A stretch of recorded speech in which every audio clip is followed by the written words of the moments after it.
Wealthy husband dragged his abusive wife to court for maltreating their son. The DNA results were ready when the twin boy revealed a shocking truth. Your Honor. The small voice cut through the silence of courtroom 217. I need to tell you something about the blood tests my father's been hiding. The courtroom erupted in whispers as 10-year-old Mason Blackwood stood, his slight frame trembling but determined. Your Honor, my son is confused, pharmaceutical magnate Landon Blackwood interjected, rising quickly from his seat. There's no need to. I'd like to hear what the child has to say, Judge Sullivan interrupted, her gaze fixed intently on the boy. Mason's voice grew stronger. My dad told my brother that I'm not really his son. That there was a mix-up at the hospital, and that's why I'm different.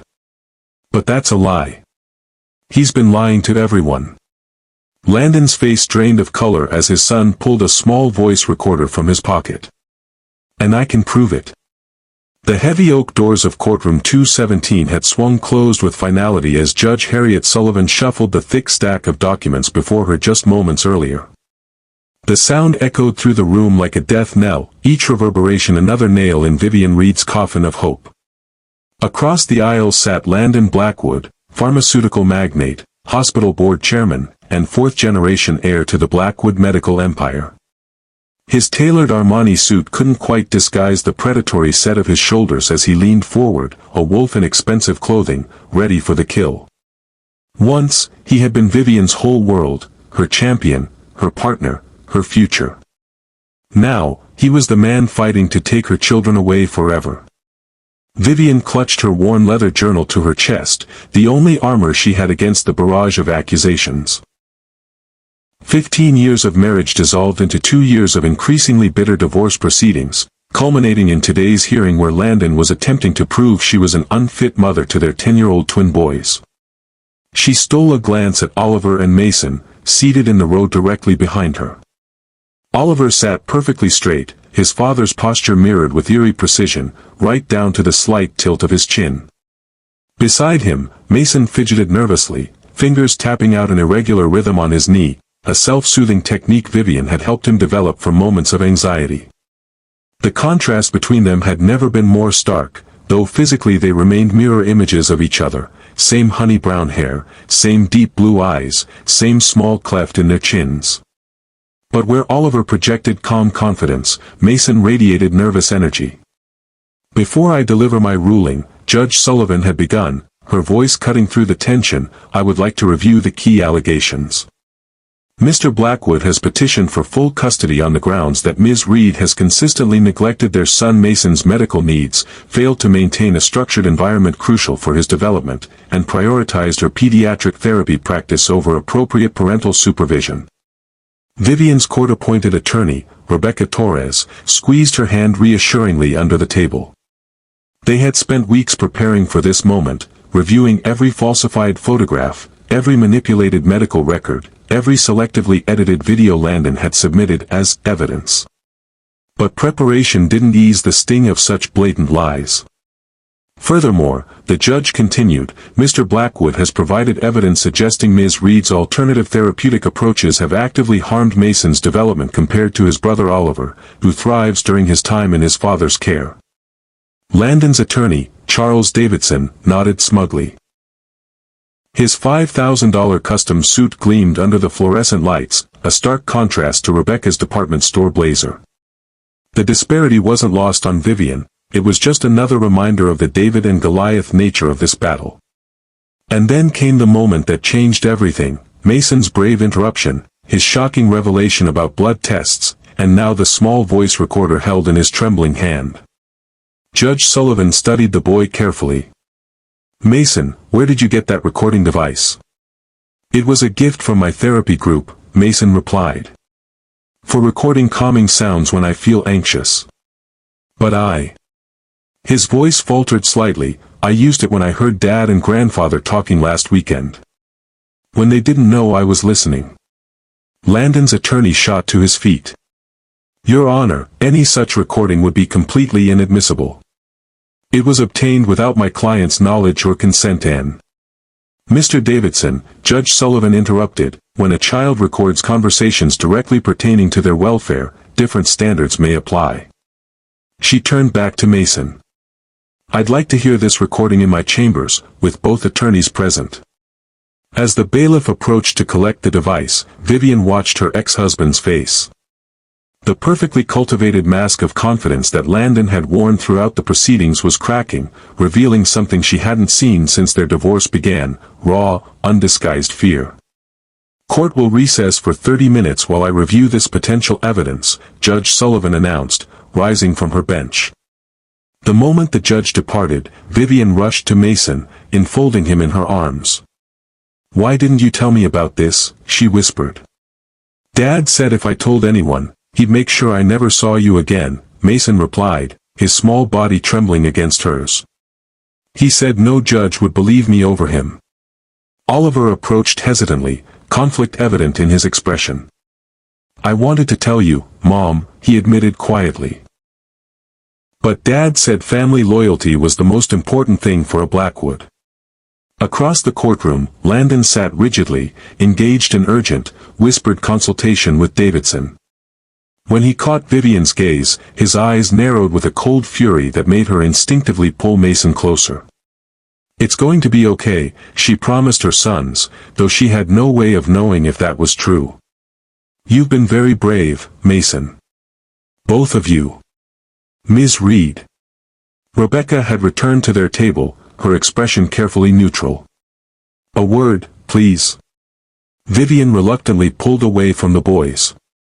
"Stay here," she instructed gently. "I'll be right back." She followed Rebecca to a quiet corner of the courtroom, out of earshot from the boys and from Landon. "What's happening?"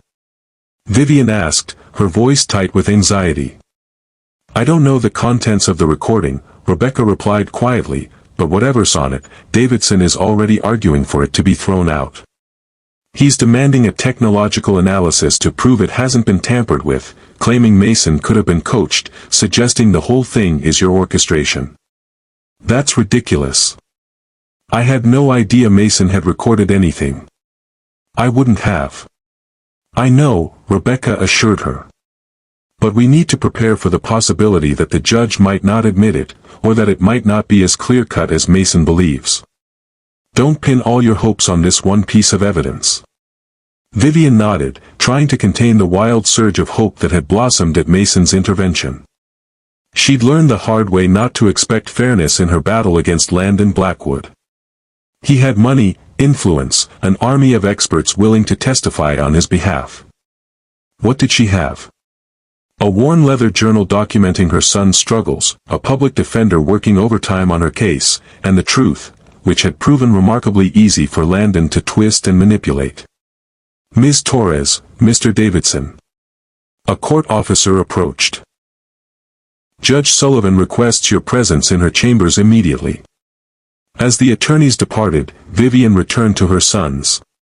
The 30-minute recess stretched interminably, the courtroom tense with anticipation. Mason leaned against her, the burst of courage that had propelled his testimony now giving way to exhaustion and anxiety. "Did I do the right thing, Mom?" he whispered. "Always," she assured him. "Telling the truth is always right, no matter what happens." After what seemed like hours, the courtroom doors opened again. Judge Sullivan returned to the bench, her expression grave. Behind her came the attorneys, Rebecca looking cautiously optimistic, Davidson tight-lipped and pale. "Having reviewed the recording provided by Mason Blackwood, I find it necessary to address several disturbing revelations before proceeding with my ruling," Judge Sullivan began.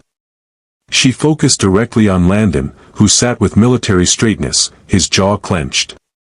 "Mr. Blackwood, this court has heard you repeatedly emphasize the importance of medical truth and scientific evidence in raising your children.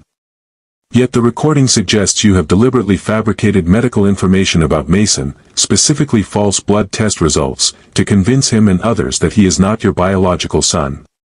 Vivian gasped. Despite her suspicions, hearing it confirmed so bluntly was shocking.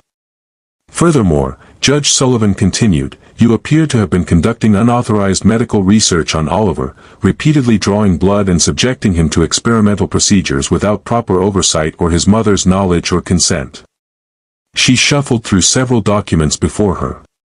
Most troubling is your apparent plan to use these custody proceedings to separate the twins permanently, keeping Oliver as a research subject while sending Mason to a boarding school overseas immediately following your anticipated custody victory.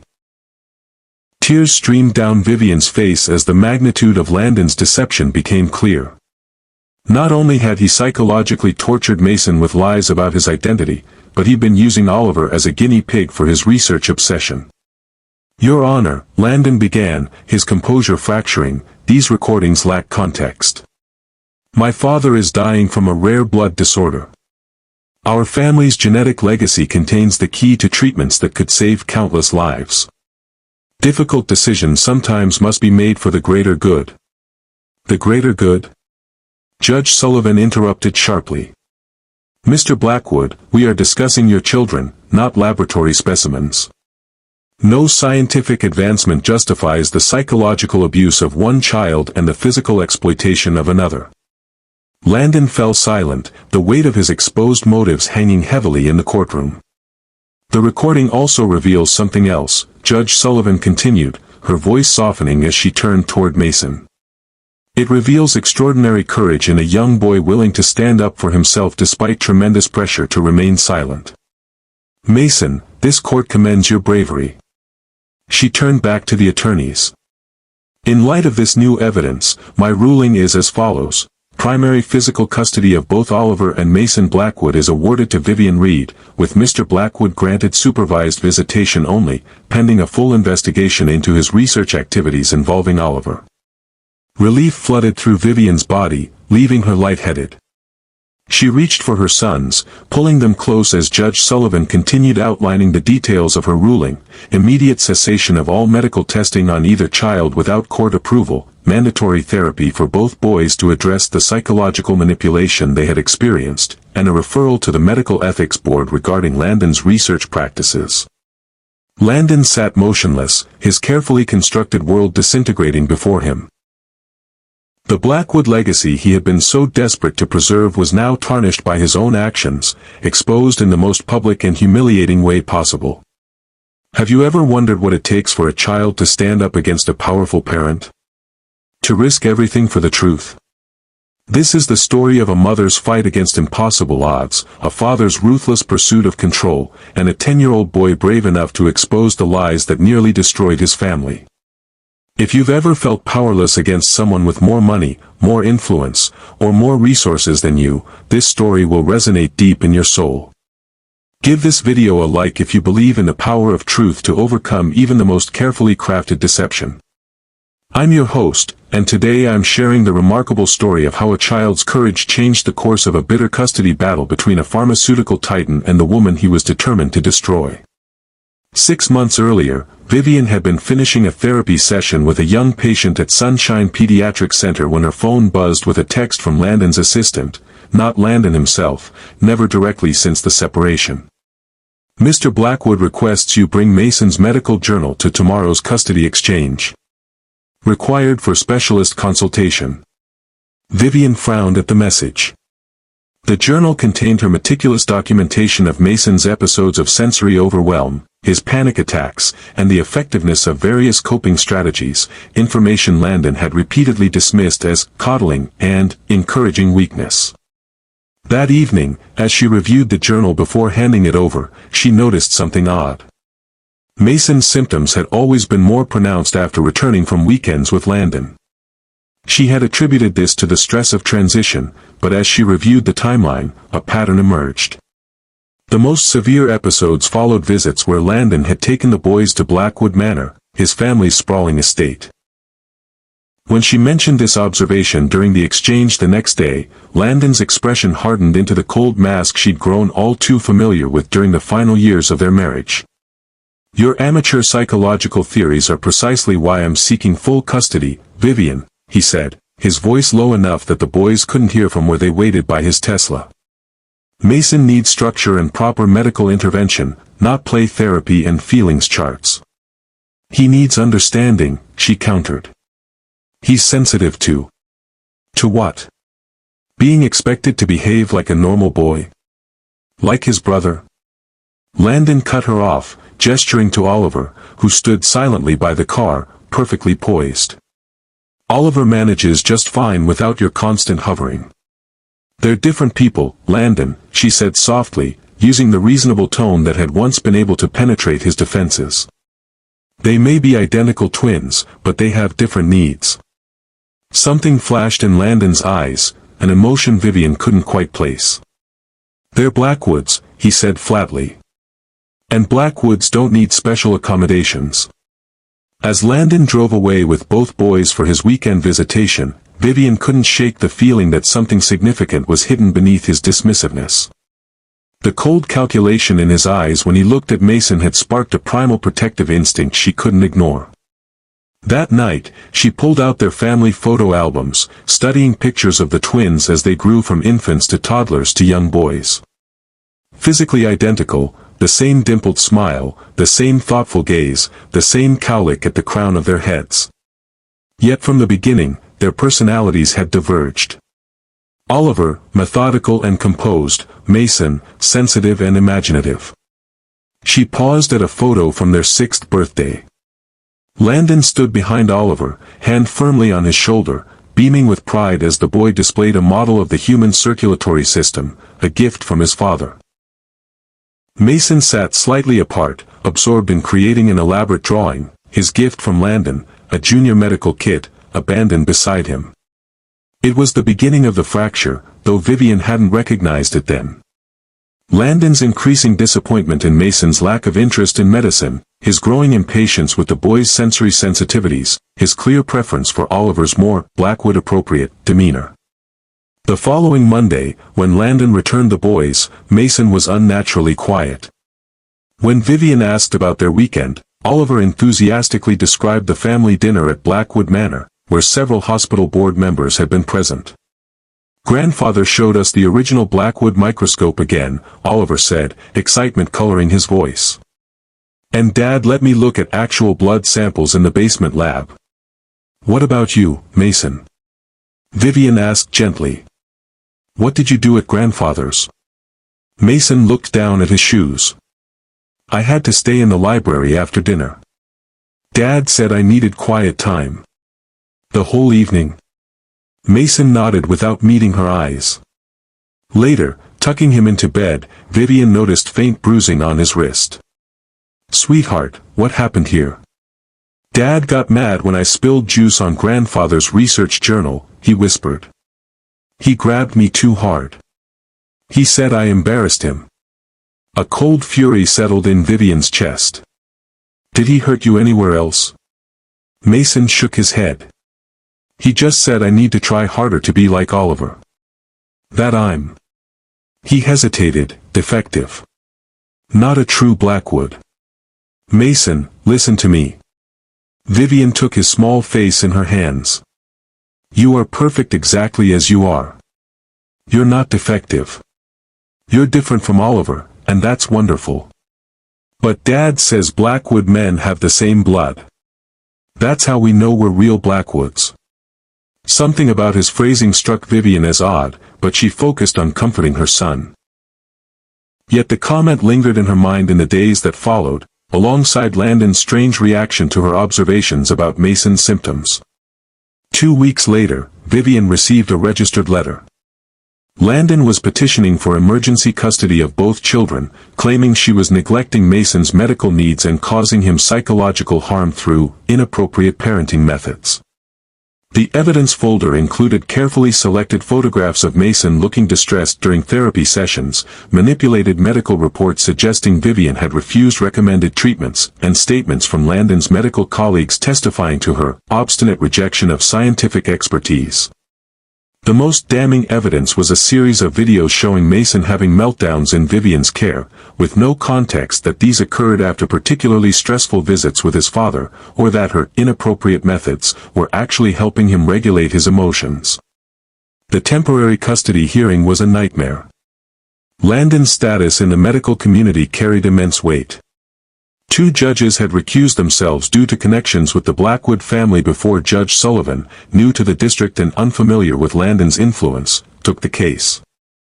Even so, Landon's resources seemed limitless: expert witnesses, character testimonials, and a legal team that made Vivian's court-appointed attorney appear hopelessly outmatched. The best she could achieve was a split temporary custody arrangement while awaiting final determination. If you believe that every child deserves to be loved for who they are, not who their parents want them to be, hit that like button now.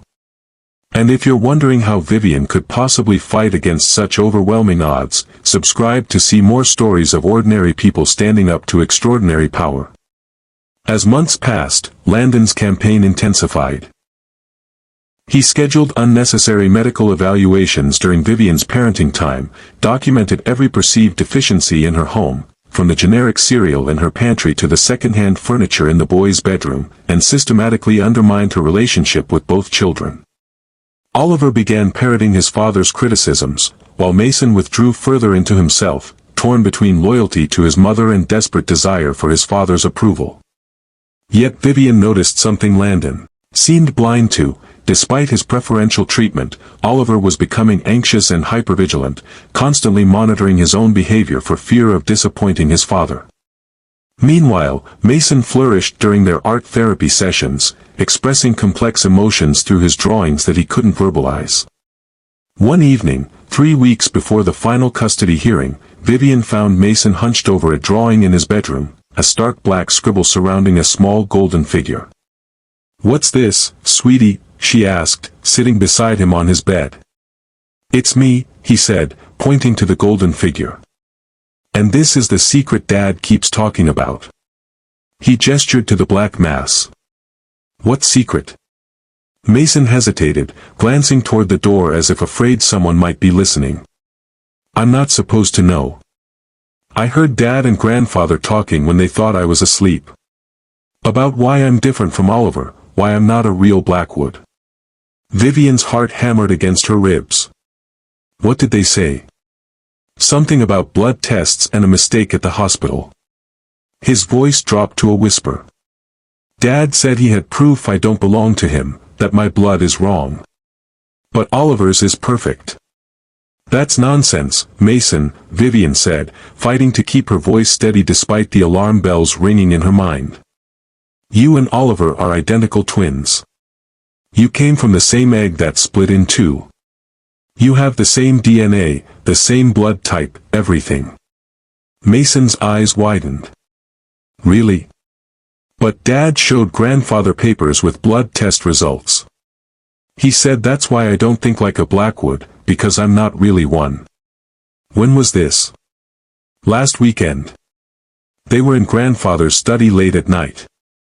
I was supposed to be asleep, but I heard them arguing about me." Vivian wrapped her arms around her son, mind racing. What game was Landon playing? Any basic medical test would confirm the twins' identical genetic makeup. Why would he fabricate evidence about Mason's parentage? "Did they say anything else?" she asked carefully. Mason nodded against her shoulder. "Dad said once he gets custody, he's going to send me to a special school far away, but Oliver will stay with him. Grandfather said it was for the best, that the Blackwood legacy couldn't be risked on." He struggled with the word, aberrations. Vivian held her son tighter, rage and terror battling within her. The cruelty of telling a child he was defective, that he didn't belong to his own family, it was psychological abuse, plain and simple. But why? What could Landon possibly gain by separating the twins?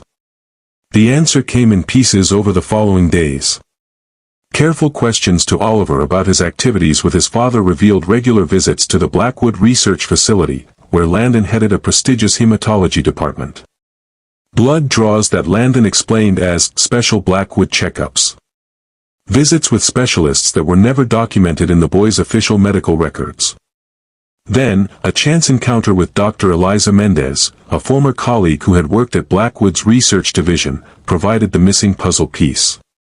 "Vivian, be careful," Eliza warned during their hurried conversation in a grocery store parking lot. "Landon's obsessed with the Blackwood Hemoglobin Project. It's all he talks about, the proprietary blood formula that supposedly makes Blackwood superior. Something about enhanced oxygen capacity and cellular regeneration.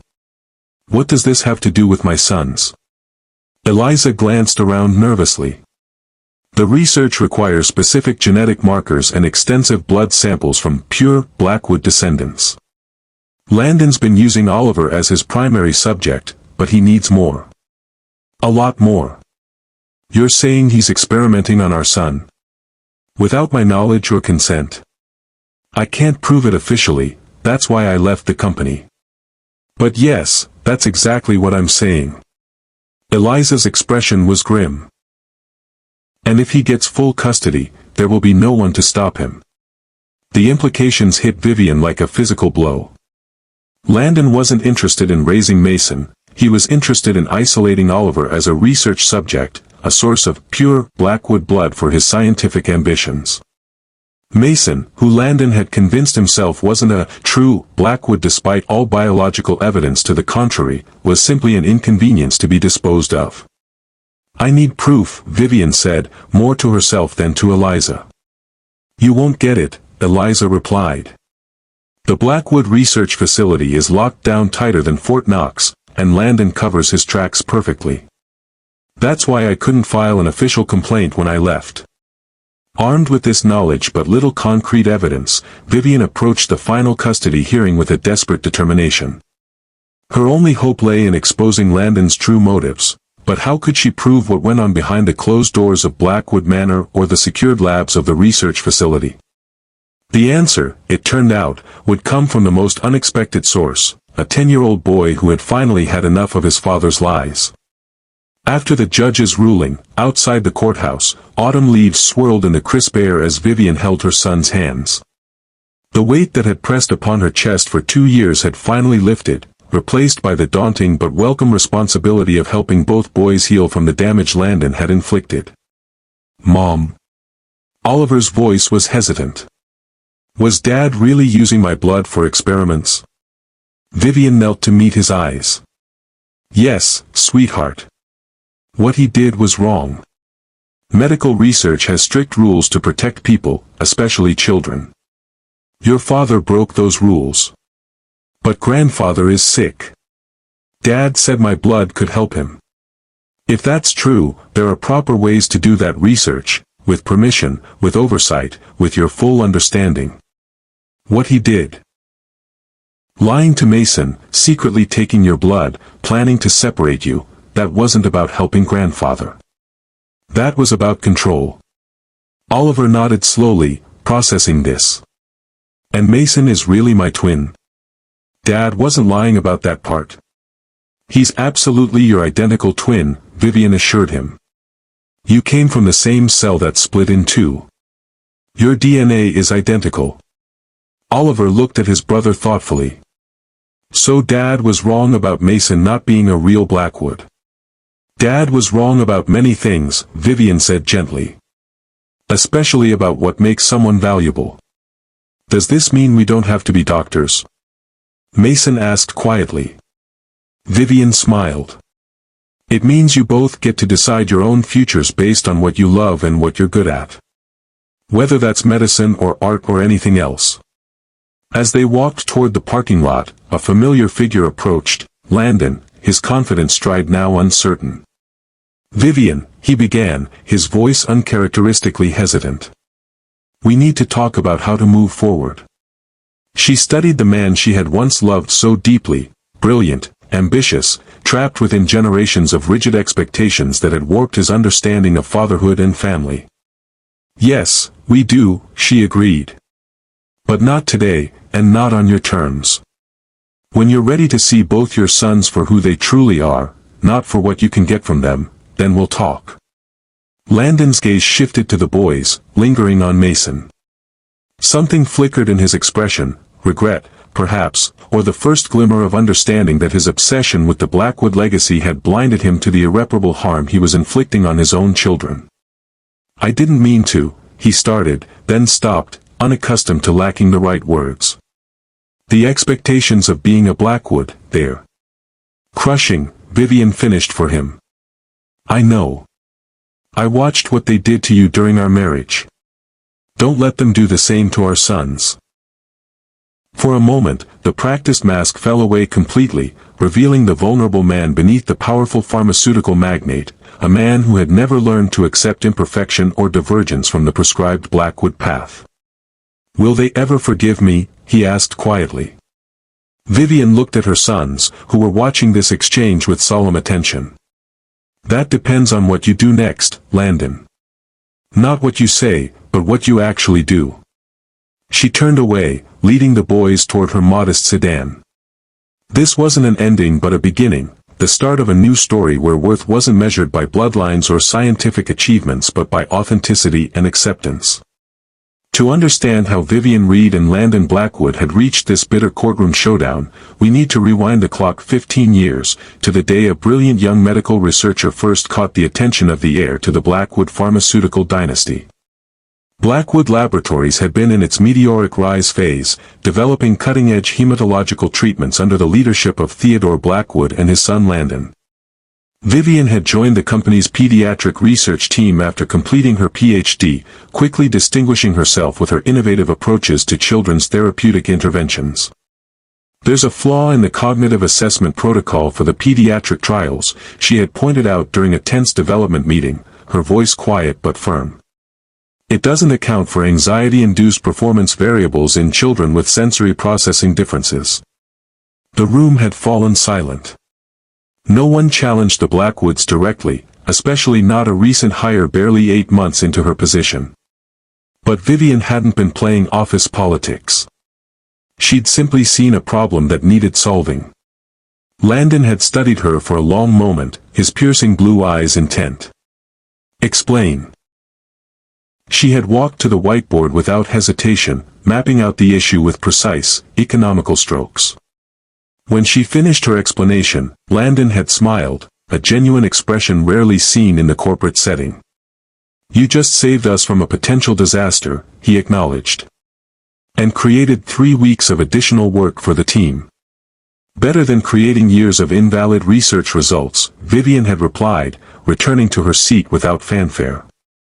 That evening, Landon had appeared at her workstation as she was preparing to leave. "Have dinner with me," he said, the word somewhere between a question and a command. Vivian had hesitated, aware of the company's unwritten rules about fraternization, especially with the founder's son and heir apparent. "I don't think that's a good idea because you're my boss." A hint of amusement had played at his lips. "I could fire you first if that helps." "Please don't," she replied with a small smile. "I believe in our research too much." "Then have dinner with me," just as colleagues discussing pediatric cognitive assessment. One dinner had turned into 2, then 3. Colleague discussions had evolved into personal conversations that stretched late into the night. Despite their different backgrounds, Landon from old money and medical royalty, Vivian the daughter of teachers who'd worked her way through graduate school on scholarships, they had connected on an intellectual level that both found intoxicating. "You see the world differently," Landon had told her during those early days, admiration evident in his voice. "You challenge assumptions others take for granted." For Vivian, who had always believed in questioning established paradigms, Landon's respect for her mind had been deeply affirming. Here was someone who valued her perspective, who seemed to share her commitment to advancing medical knowledge for the greater good. When he'd asked her to marry him just 8 months after that first dinner, she'd said yes without reservation, believing she'd found her perfect partner, someone who would build a medical legacy with her, side by side. The fairy tale had begun to unravel slowly, almost imperceptibly. First came the subtle criticisms of her research priorities, her emphasis on patient comfort over data collection efficiency. Then the suggestions that she step back from critical projects at Blackwood Labs to avoid any appearance of favoritism. Then the gradual isolation from her research colleagues as Landon's schedule demanded more of her time and attention. By the time Vivian realized the extent to which her world had narrowed, she was already pregnant with twins and deeply enmeshed in the Blackwood family's carefully controlled life. "You need to understand your role," Landon had told her during a particularly heated argument about her desire to return to research after the twins' birth. "You're the wife of the Blackwood heir now. Your priorities should reflect that position. My research matters to me, she had countered. My work has value. Of course it does, he'd agreed, his tone softening as he switched tactics. But nothing is more valuable than raising our sons properly. Do you really want strangers shaping the future Blackwood leaders during their formative years? It was the beginning of a pattern. Landon using the twins as the ultimate trump card whenever Vivian sought more independence or questioned his decisions. Any disagreement could be framed as her putting her own desires above their son's needs. Any resistance could be characterized as selfishness.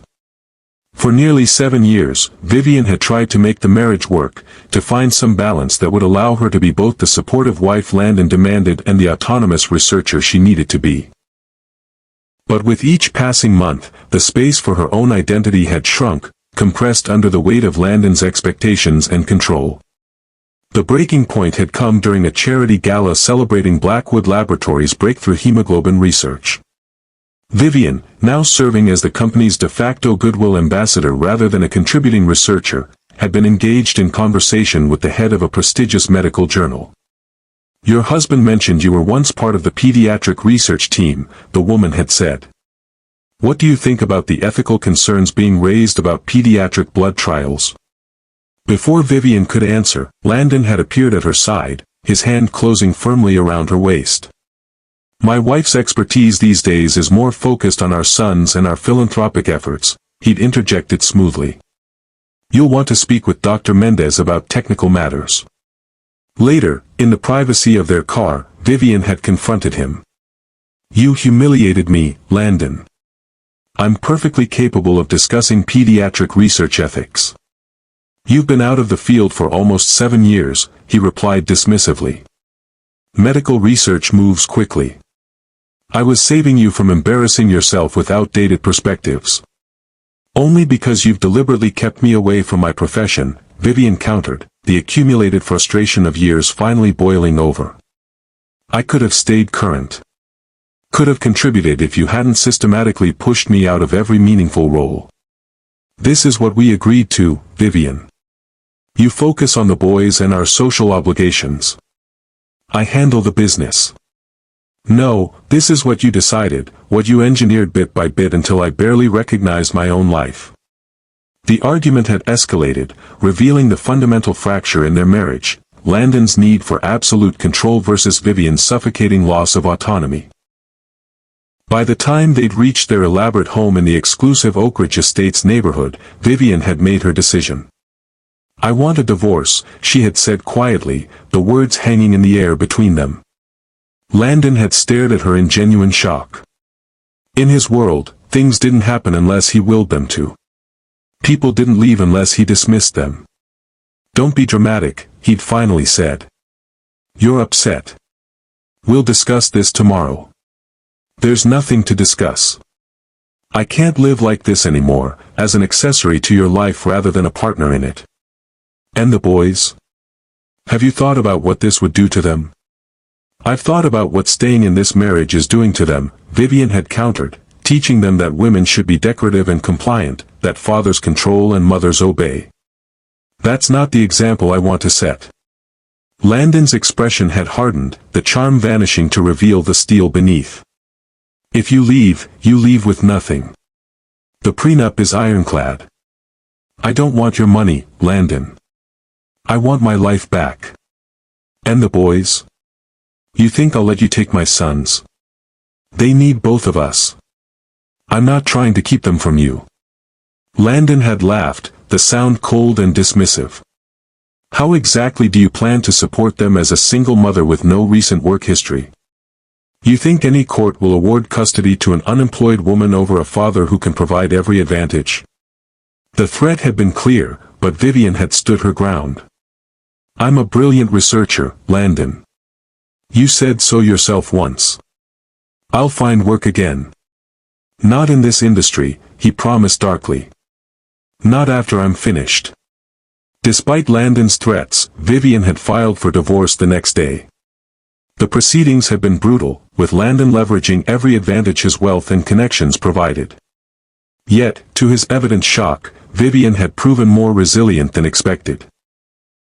She'd secured a position at Sunshine Pediatric Center, developing therapeutic interventions for children with anxiety and sensory processing challenges, a far cry from cutting-edge pharmaceutical research, but enough to support herself and contribute meaningfully to children's well-being. More shocking to Landon, she'd initially won primary custody, with the judge citing the importance of stability for the boys and noting Landon's demanding work schedule made him less available for day-to-day parenting. Landon had been granted generous visitation rights, which he had used sporadically at first, seeming more interested in punishing Vivian by withholding child support payments, forcing her into repeated court appearances to enforce the agreement, than in building relationships with his sons. For 3 years, they had maintained this tense détente. Vivian raising the boys in their modest townhouse, building her practice at Sunshine Pediatric Center. Landon focusing on expanding Blackwood Laboratories internationally, seeing the twins mainly during holidays and occasional weekends. Then, without warning, everything had changed. Landon had suddenly taken an intense interest in the boys, requesting additional visitation, questioning every aspect of Vivian's parenting, and finally filing for full custody with his shocking allegations of neglect and abuse. As she drove home from the courthouse with her son safely in the back seat, the judge's ruling still ringing in her ears like a victory bell, Vivian couldn't stop wondering about the timing. What had changed 8 months ago to make the twins suddenly so important to Landon? Important enough that he would fabricate evidence, manipulate his own children, and risk his professional reputation with unethical medical practices? The answer had been in Mason's recording, though she hadn't heard it directly. According to Rebecca's summary during the recess, Theodore Blackwood had been diagnosed with a rare blood disorder that was rapidly progressing. The Blackwood Hemoglobin Project was not just corporate research, it was a desperate attempt to develop a treatment that might save the family patriarch. And for that, they needed blood samples from genetically pure Blackwood descendants. Oliver had been providing those samples, unknowingly participating in experimental treatments developed from his own blood. But with Theodore's condition worsening, they needed more intensive sampling, more consistent access to Oliver, hence the custody battle. Mason, perceived as somehow deficient despite being genetically identical to his brother, was simply collateral damage in Landon's plan to save his father. A sacrifice deemed necessary for the greater Blackwood good. The cruelty of it stole Vivian's breath even now, hours after the hearing. How could Landon have looked at his own sons, identical twins who shared the same DNA, the same blood, the same genetic heritage, and decided one was valuable only for his biological resources, while the other was disposable? What kind of twisted family legacy had created a man who could compartmentalize his humanity so completely? Mom. Oliver's voice broke through her thoughts. They had arrived home, but she'd been sitting in the driveway, lost in contemplation. "Sorry, sweetheart," she said, forcing a smile. "Just thinking. Let's go inside." The modest townhouse felt different somehow, safer, more securely theirs after the judge's ruling. Vivian watched the boys move through the familiar space, noting how Oliver's shoulders seemed less tense, how Mason's movements were more fluid, less guarded. "Can we have pizza for dinner?" Mason asked, dropping his backpack by the stairs, a small act of normal childhood behavior that suddenly seemed miraculous after everything they'd been through. "Absolutely," Vivian agreed, reaching for her phone. "With extra cheese." "And mushrooms," Oliver added, surprising her. He'd always followed Landon's preference for plain cheese pizza before. As she placed the order, Vivian's phone buzzed with a text message. Unknown number, but the content made the sender immediately clear. "This isn't over. The Blackwood name means something in this town. Judge Sullivan will regret crossing me. And so will you." Vivian stared at the message, the familiar cold dread spreading through her chest. Of course Landon wouldn't accept defeat gracefully. Of course he was already plotting his next move. The custody hearing had been a setback for him, not a final resolution. She deleted the message without responding. There would be time to worry about Landon's retaliation later. Tonight was for celebrating their victory, for beginning the healing process, for being a family without the shadow of the custody battle hanging over them. "Mom." Mason had appeared beside her, his expression concerned. "Are you okay?" Vivian slipped her phone into her pocket and smiled. "I'm perfect, now that we're home together. How about we watch a movie while we wait for the pizza?" Later that night, after the boys were asleep, Vivian sat at her kitchen table with her laptop open and a cup of herbal tea growing cold beside her. The search results on her screen made for grim reading. Appeals of custody decisions. Ways to prove parental alienation. Grounds for removing a judge from a case due to bias. Landon would use every legal avenue available to overturn Judge Sullivan's ruling. And when those failed, if they failed, he would resort to other means. The text message had been just the opening salvo in what promised to be a protracted war. She couldn't match him resource for resource. Couldn't hire the best attorneys or pay for endless court proceedings. Couldn't compete with the Blackwood name and its influence. But she had something Landon didn't, the truth. And thanks to Mason's brave intervention, she now had proof of Landon's true motives and unethical actions. Vivian opened a new document and began typing, methodically recording everything she knew about Landon's unauthorized medical testing on Oliver, his psychological manipulation of Mason, the Blackwood hemoglobin project, and Theodore's illness. If Landon came after her again, she wouldn't be caught unprepared. The next morning, she called Rebecca from her office at Sunshine Pediatric Center during a break between patients. "I need to know what our next steps should be," Vivian explained after summarizing Landon's threatening text. "He's not going to respect the judge's ruling." "I expected as much," Rebecca replied, her voice resigned but determined. "I've already filed the paperwork to formalize the supervised visitation requirements. He won't be able to see the boys without a court-approved supervisor present, at least for the first 6 months.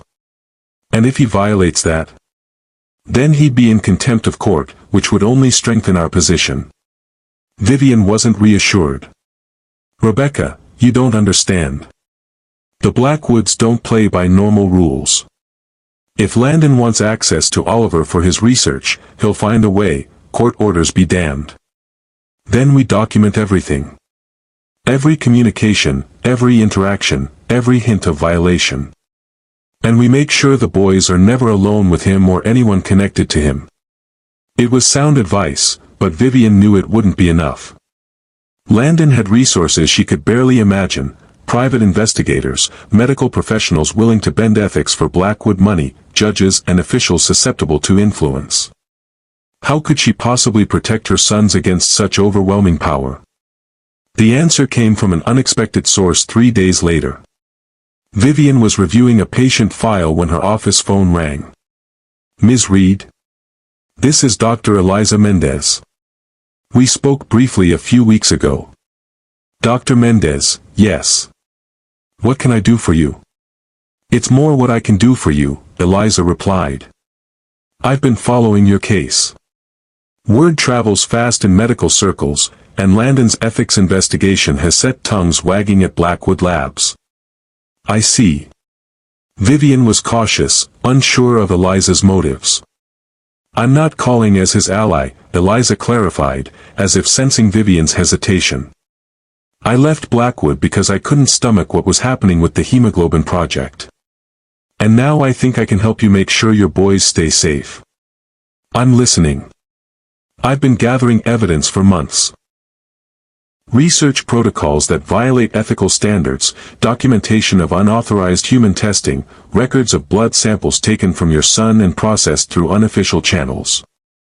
I was building a case to take to the medical board, but I was afraid of Blackwood retaliation. And now the courts are already involved thanks to your custody case. Judge Sullivan's referral to the ethics board opens a door. If I add my evidence to yours, it creates a much stronger case against Landon and the entire project." Vivian gripped the phone tighter. "You're willing to come forward officially?" "Yes," Eliza confirmed. "I can't stand by anymore. What they're doing isn't just unethical, it's dangerous. The experimental treatments they've developed from your son's blood haven't been properly tested. The risks of administering them to Theodore Blackwood, given his condition. Could be fatal, Vivian finished, understanding dawning. Is that what this is all about? Landon's willing to risk Oliver's health to develop a treatment that might kill his father anyway. The Blackwood legacy is everything to them, Eliza said simply. Theodore is dying, and he's demanding that Landon use every resource to save him, including his own son. My God, Vivian whispered, the full picture finally coming clear. Landon didn't want custody just for easier access to Oliver's blood. He wanted to remove me completely so there would be no one to question what was happening, no one to protect Oliver if the procedures became more invasive. Exactly. And with Mason removed to boarding school, there would be no witness to whatever happened next. The implications were so horrific that Vivian could barely process them.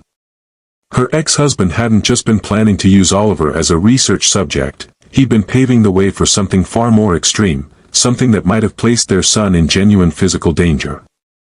What do we need to do? She asked, her voice hardening with renewed determination. I have a meeting with the Medical Ethics Board tomorrow, Eliza explained. I've already provided them with preliminary documentation. If you're willing to join me and bring the evidence from your custody case, particularly Mason's recording, it would create a unified front that even the Blackwoods can't easily dismiss. I'll be there, Vivian promised. After hanging up, she sat motionless at her desk, mind racing. Going before the Medical Ethics Board would mean publicly opposing not just Landon, but the entire Blackwood dynasty and their considerable influence in the medical community. It could impact her professional standing, limit her future opportunities, even expose her to more direct retaliation. But what choice did she have? Her son's welfare was at stake, not just their emotional well-being, but potentially Oliver's physical safety as well. The meeting with the ethics board the next day was both grueling and vindicating. 5 stern-faced physicians and medical researchers listened as Vivian and Eliza presented their evidence: Landon's unauthorized blood draws from Oliver, the manipulated test results used to convince Mason he wasn't a real Blackwood, the planned separation of the twins to facilitate unrestricted access to Oliver, the experimental treatments developed without proper protocols or oversight.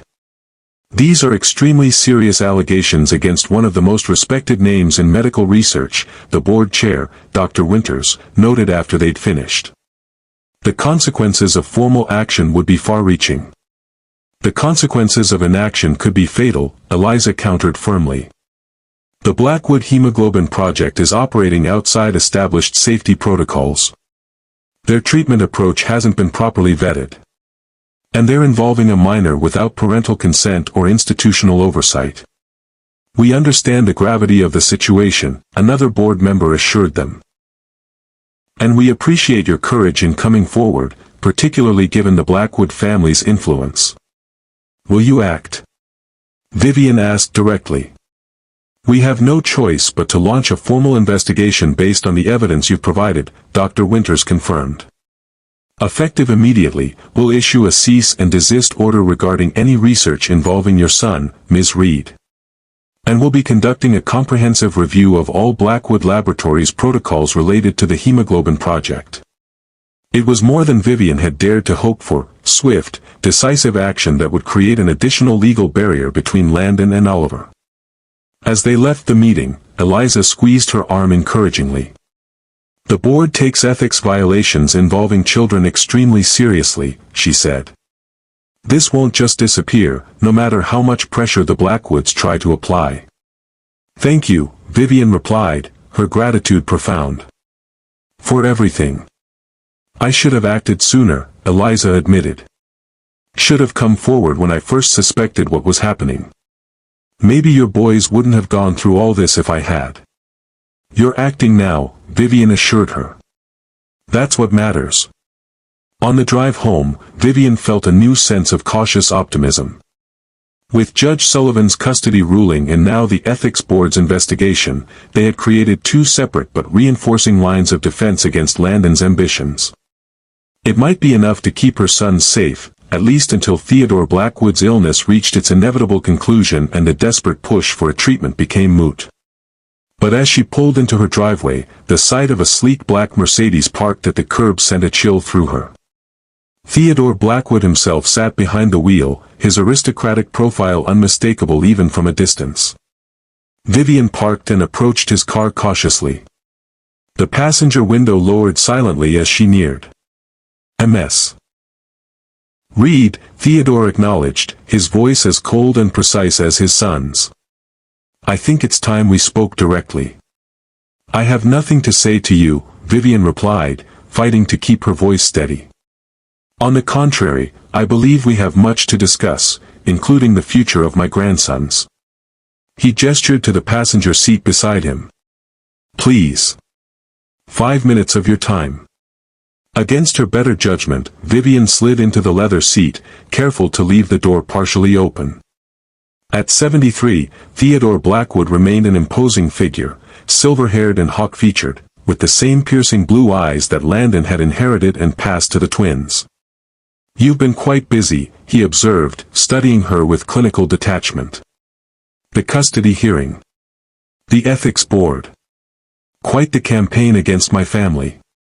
"Against your family's unethical treatment of my sons," Vivian corrected. "There's a difference." A thin smile crossed Theodore's face. "Perspective, I suppose. From where I sit, I see a woman using every available tool to obstruct vital medical research that could save countless lives, including my own. By exploiting your own grandson. By psychologically torturing his brother. That's your idea of necessary sacrifice for the greater good?" "The Blackwood legacy has always demanded difficult choices," Theodore replied unapologetically. "For 4 generations, we have pushed the boundaries of medical science, sometimes stepping beyond conventional ethics to achieve breakthroughs others couldn't imagine. And that justifies treating Oliver like a lab specimen? Planning to separate him from his brother and me so you could have unfettered access to his blood?" Theodore's expression remained impassive. "Oliver carries the pure Blackwood genetic markers needed for our research. Mason, despite being his twin, shows anomalies that make him unsuitable. Nature itself has made this selection, not us."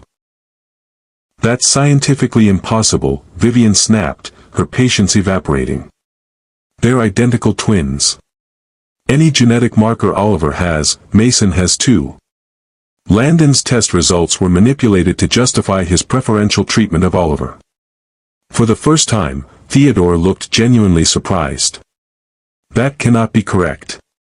Landon has shown me the comparison analyses repeatedly over the years.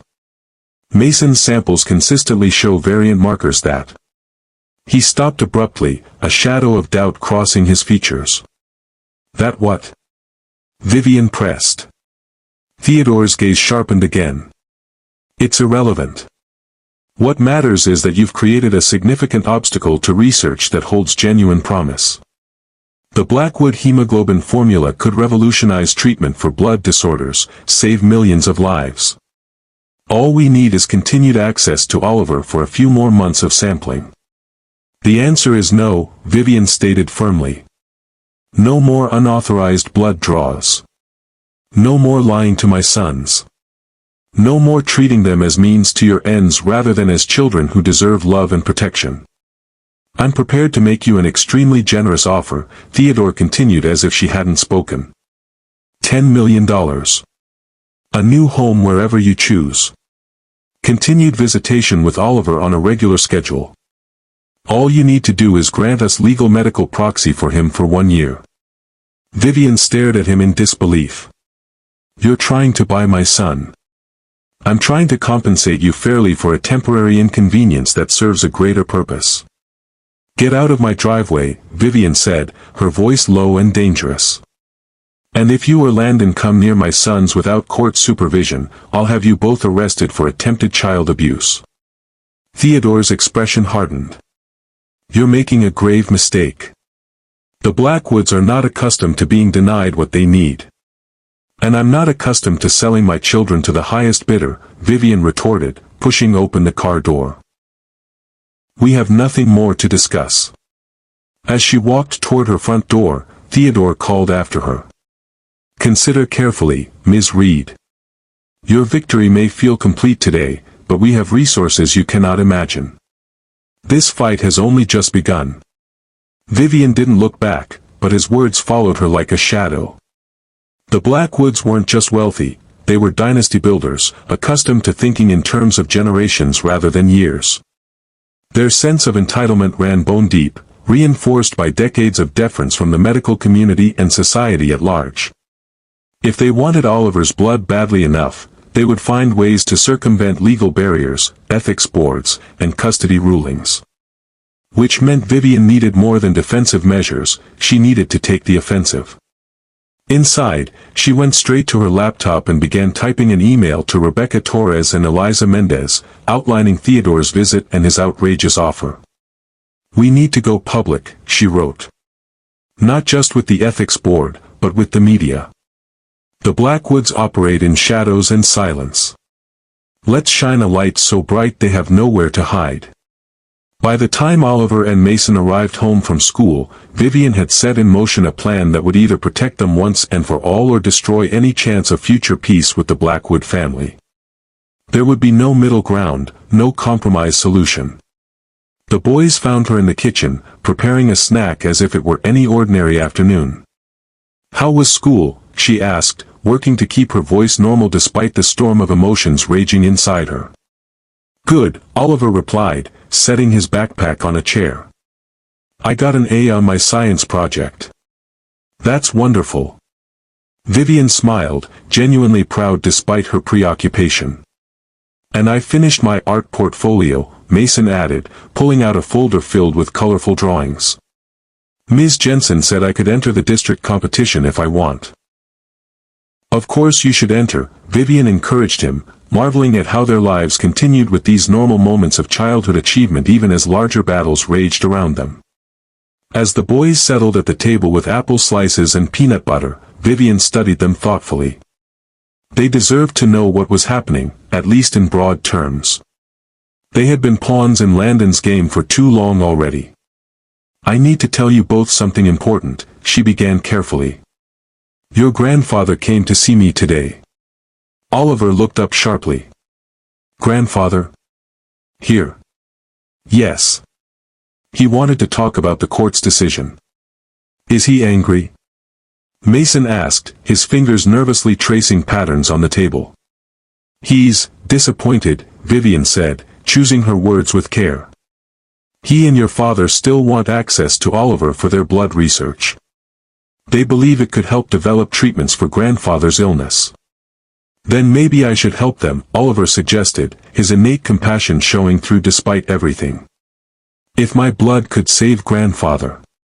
"Sweetheart, that's very kind of you," Vivian said gently. "But what they want goes beyond normal medical procedures.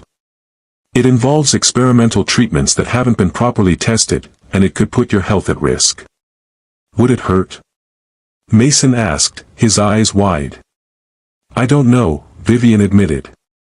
"And that's part of the problem. They haven't been honest about what they're doing or what the risks might be.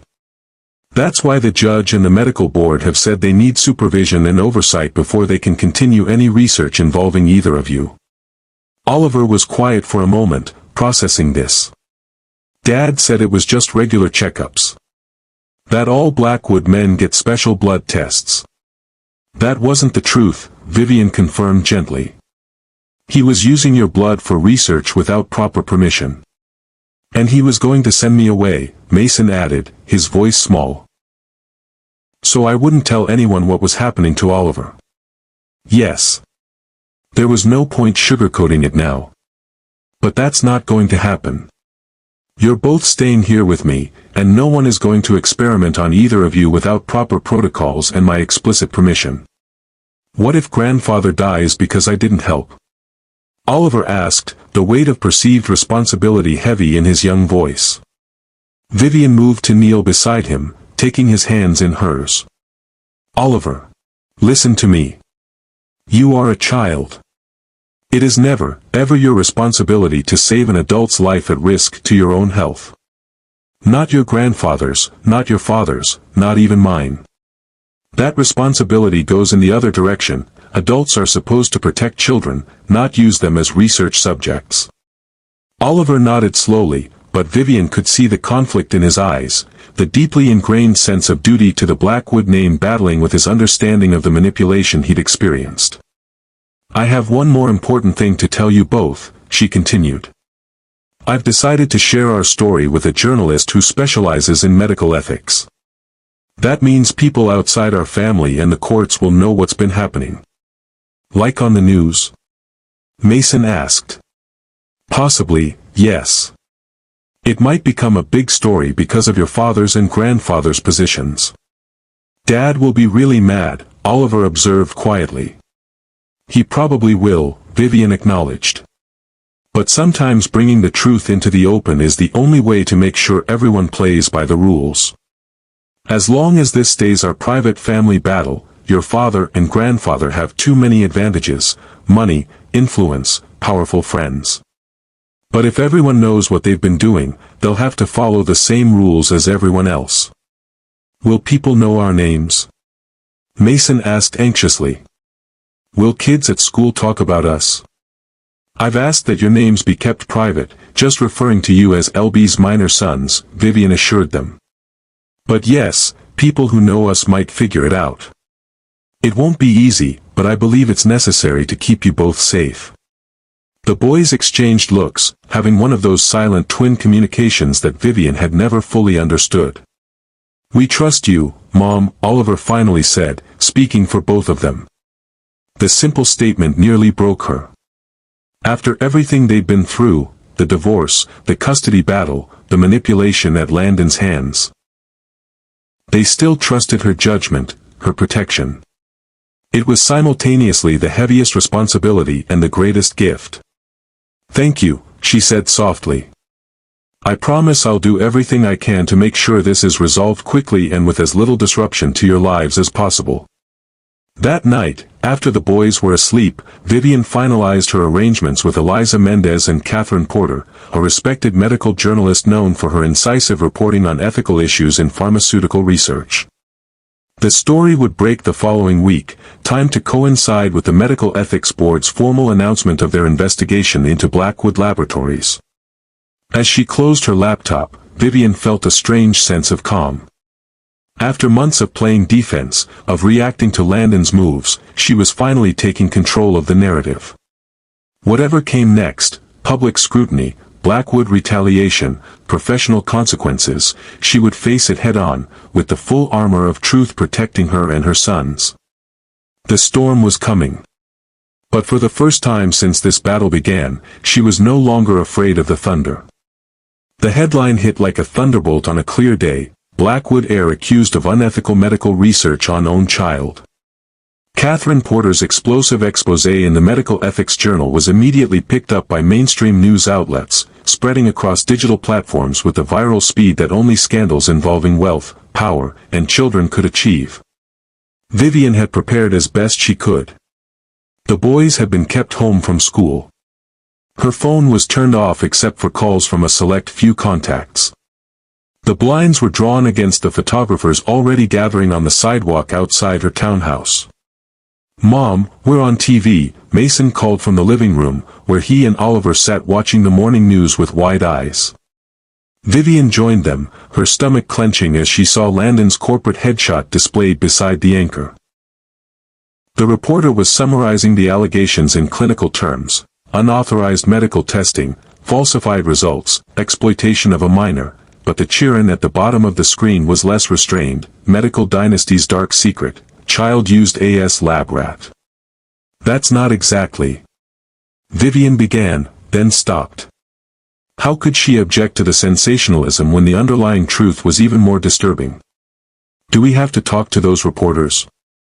Oliver asked, gesturing toward the window where camera flashes occasionally lit up the edges of the blinds. "Absolutely not," Vivian assured him. "Ms. Porter has all the information she needs, and our attorney will handle any official statements. Your only job is to be kids and let the adults handle this mess." Her phone rang. Rebecca, one of the few contacts still getting through. "It's everywhere," Rebecca said without preamble. "Every news channel, medical blog, and society page. The Blackwood PR team is in full crisis mode. Have they responded officially?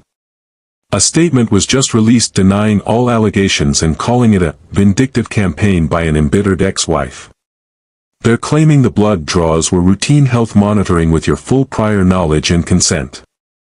We expected that, Vivian replied, moving to the kitchen where the boys couldn't overhear. What about the ethics board? They've confirmed their investigation but won't comment on specifics. However, Eliza tells me several board members are furious about the Blackwood statement, which essentially accuses them of being manipulated by you. It's backfiring spectacularly. And Theodore? No public appearance, but sources say he's been admitted to Blackwood Memorial's private wing. Whether it's a genuine health crisis or a strategic move to generate sympathy is anyone's guess. After hanging up, Vivian stood motionless in her kitchen, the magnitude of what she'd set in motion washing over her. There would be no going back now, no quiet resolution. The Blackwood name was being dragged through the mud in the most public way possible, and Landon, who had built his identity around that name and legacy, would not forgive her for it. Her phone rang again. Unknown number.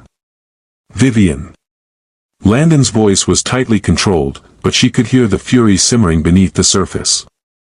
Call off your attack dogs. Now.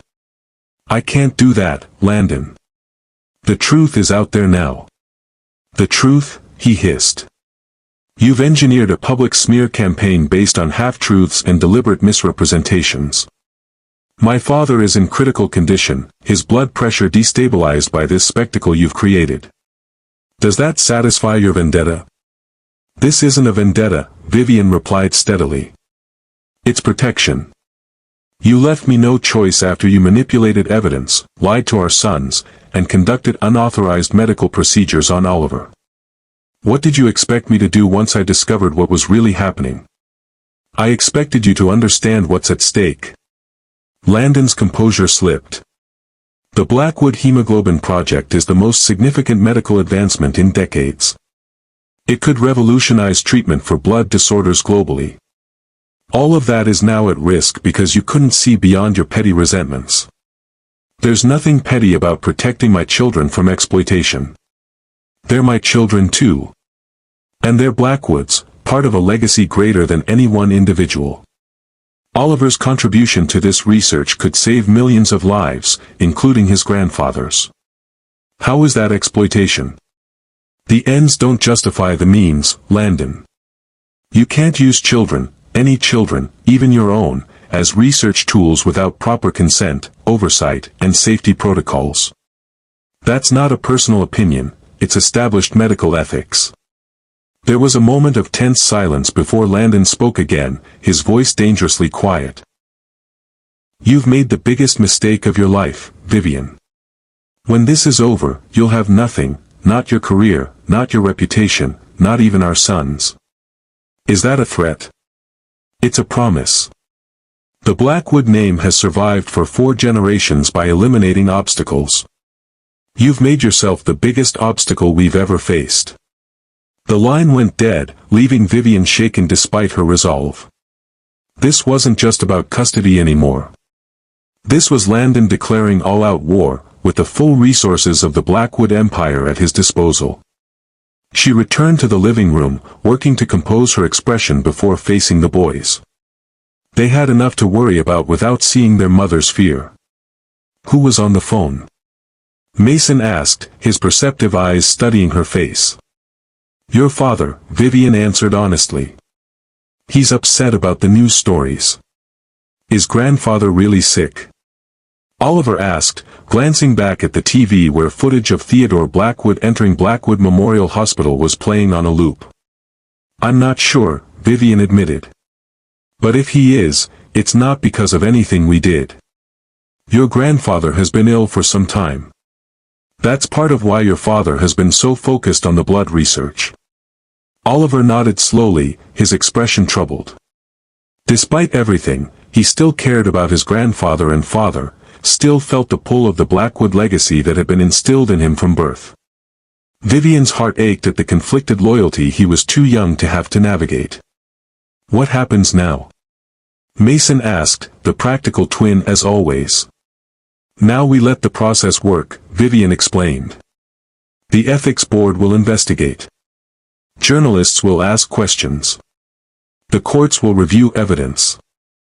And eventually, the truth will be established clearly enough that no one can ignore or manipulate it. Will Dad go to jail? Oliver's voice was barely audible. I don't know, Vivian answered honestly. What he did was wrong, but it's more likely he'll face professional consequences than criminal ones. The important thing is making sure that both of you are protected from any further attempts to use you for research without proper safeguards. The boys seemed to accept this, though Vivian knew they were processing far more than they expressed. 10-year-olds shouldn't have to understand concepts like medical ethics violations or parental exploitation, yet here they were, their childhood innocence another casualty of the Blackwood legacy's demands. Over the next week, the story dominated medical news and spilled increasingly into mainstream coverage. Additional sources came forward with accounts of ethical corners cut at Blackwood laboratories over the years.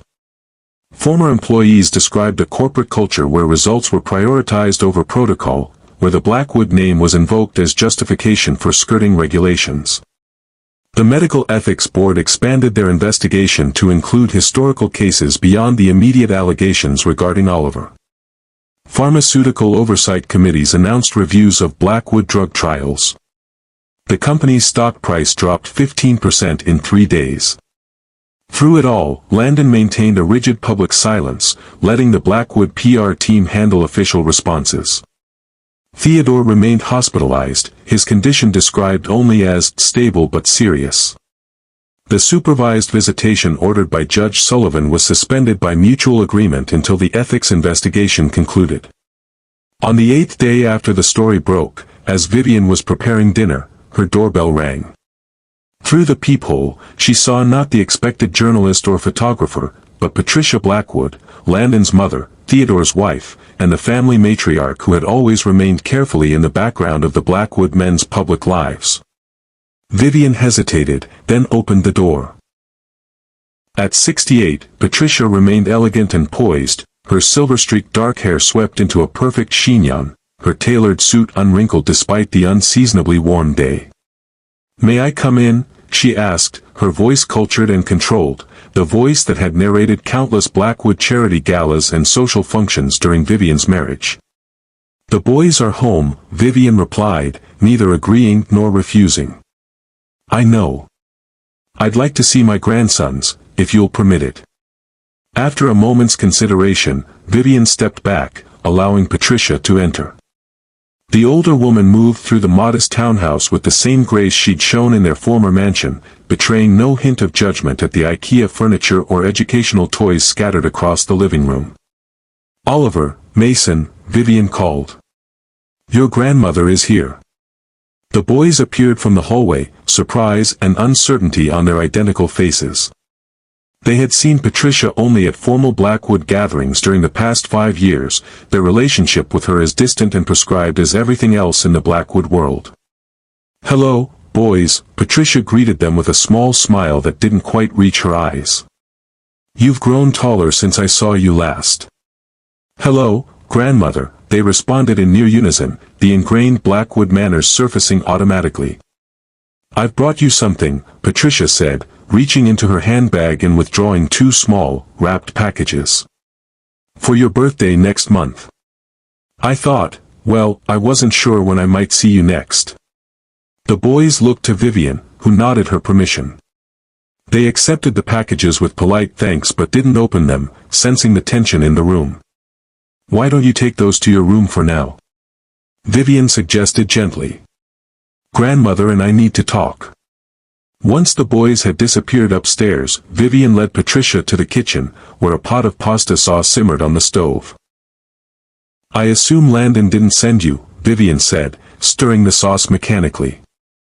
"No," Patricia confirmed, seating herself at the small table. "He doesn't know I'm here.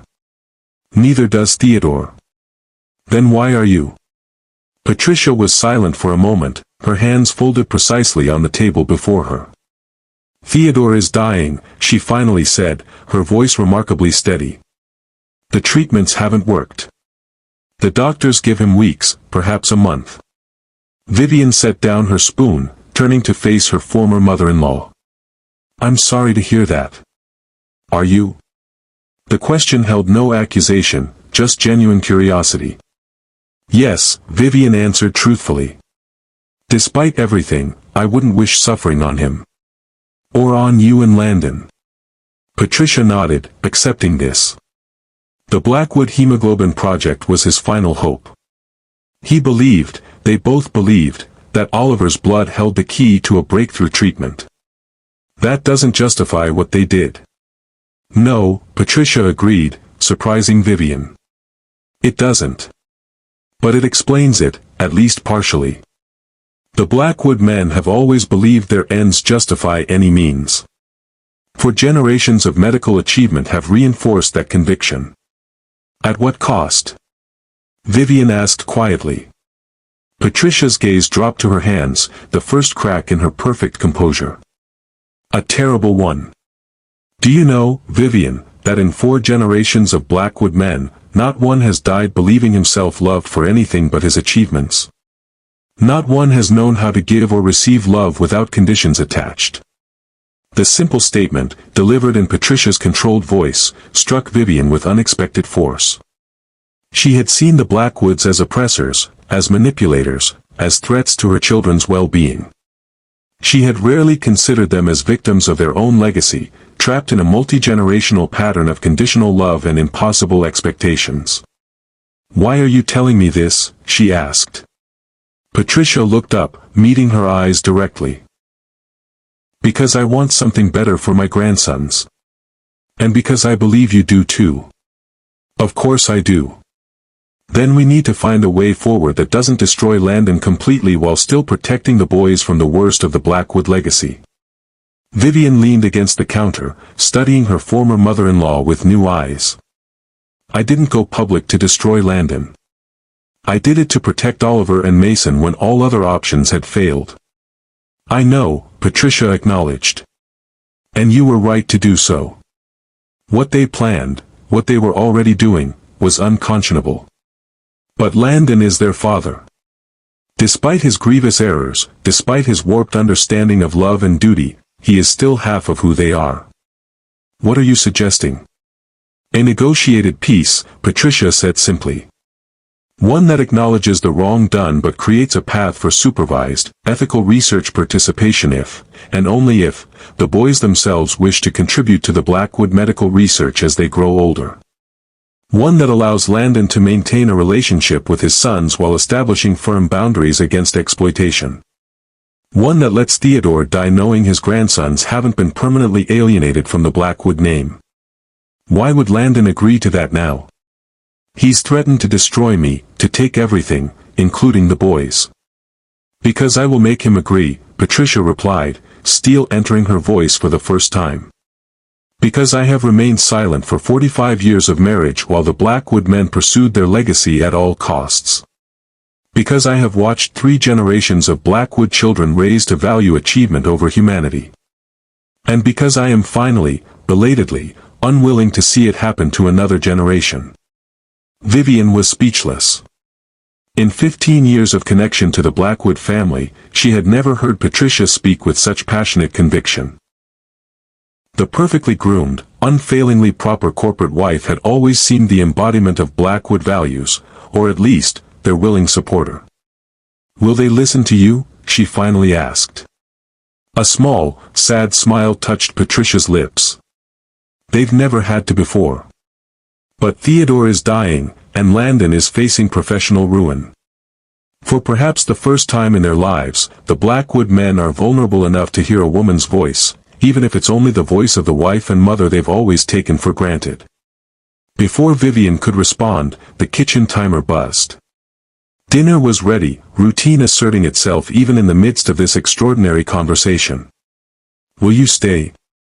Vivian offered impulsively. Have dinner with us?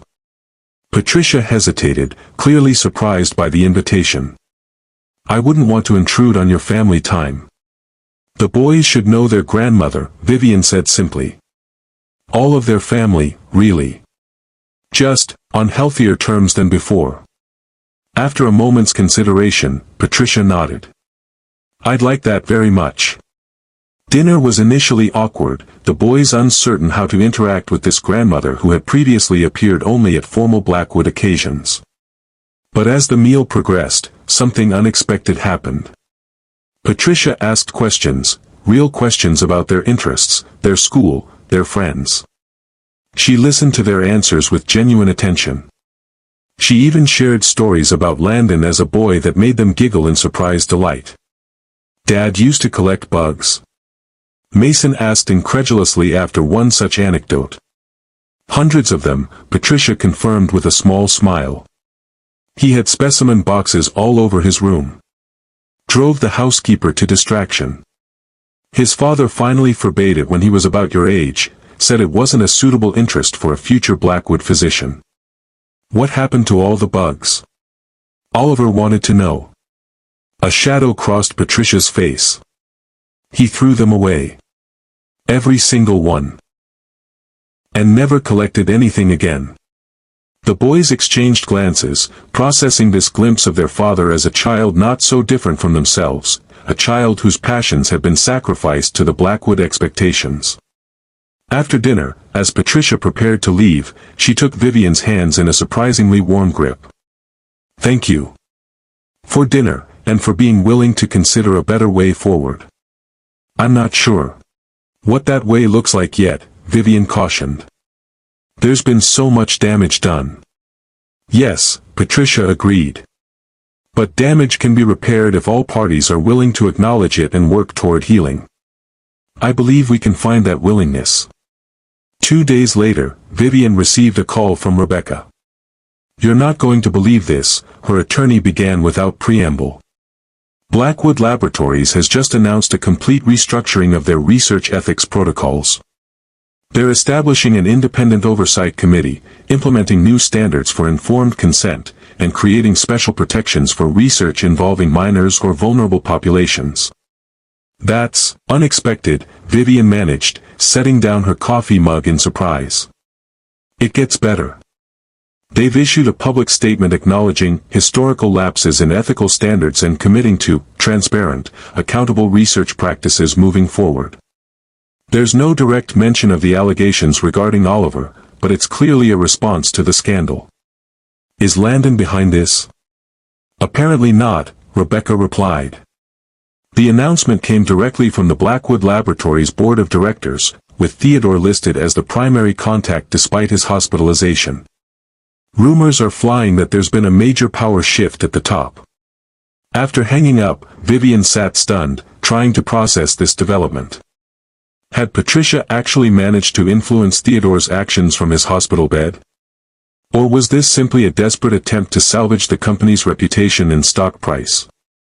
Before she could fully analyze the implications, her phone rang again. Landon. Have you seen the announcement? He asked without greeting. Yes, just now. Did you know about it? I was informed an hour before it went public, he replied, his voice tight with controlled anger. Father and the board made the decision without consulting me. Apparently, my judgment is now considered compromised by personal factors. I see, Vivian said carefully, unsure how to respond to this glimpse of Landon's diminished standing. There was a long pause before he spoke again, his tone markedly different. Mother came to see me yesterday. She said she'd had dinner with you and the boys. Yes, she did. She told me. He hesitated, uncharacteristically uncertain. She said things about my childhood, about father's expectations, about patterns I was repeating without realizing it. Things no one has ever said to me before. Vivian waited, sensing there was more. I've been angry, Landon continued. Furious, really. At you, at the ethics board, at the journalists. I've been planning how to fight back, how to discredit the allegations, how to make you regret opposing me. I'm not surprised, Vivian admitted. But then Mother showed me Mason's drawings. The ones he made of himself as the defective Blackwood, surrounded by darkness. The one of Oliver connected to machines in a lab. His voice faltered slightly. Did I really make my son see himself that way? Did I really make them both so afraid? The vulnerability in his question was so unexpected that Vivian found herself momentarily speechless. In all their years together, through dating, marriage, parenthood, divorce, and custody battles, she had never heard Landon question his own actions with such genuine self-doubt. Yes, she finally answered, choosing honesty over comfort. You did. Landon was silent for a long moment. I'd like to see them, he said eventually. Not at home, not alone. Somewhere neutral, with supervision as the court ordered. Just to talk. About what? About the truth, he replied simply. They deserve that much from me, at least. 3 days later, Vivian sat on a park bench watching as Landon spoke with Oliver and Mason at a picnic table 20 feet away. The court-appointed supervisor, Dr. Chen, sat close enough to hear their conversation but far enough to give them some sense of privacy. The meeting had been Landon's idea, but he had agreed to all of Vivian's conditions: neutral location, professional supervision, no discussion of the ongoing ethics investigation or legal proceedings, and an immediate end to the visit if either boy showed signs of distress. From where she sat, Vivian could see but not hear their interaction. Landon's posture was different, less commanding, more attentive as he listened to the boys speak. Mason was animated, using his hands expressively as he always did when excited or nervous. Oliver was more reserved, but he was engaging rather than withdrawing. After about 30 minutes, Dr. Chen approached Vivian's bench. How is it going? Vivian asked anxiously. Remarkably well, Dr. Chen replied. Mr. Blackwood is being quite forthcoming about his mistakes. He's acknowledged lying to Mason about not being a real Blackwood and apologized for making him feel defective or less valuable than his brother.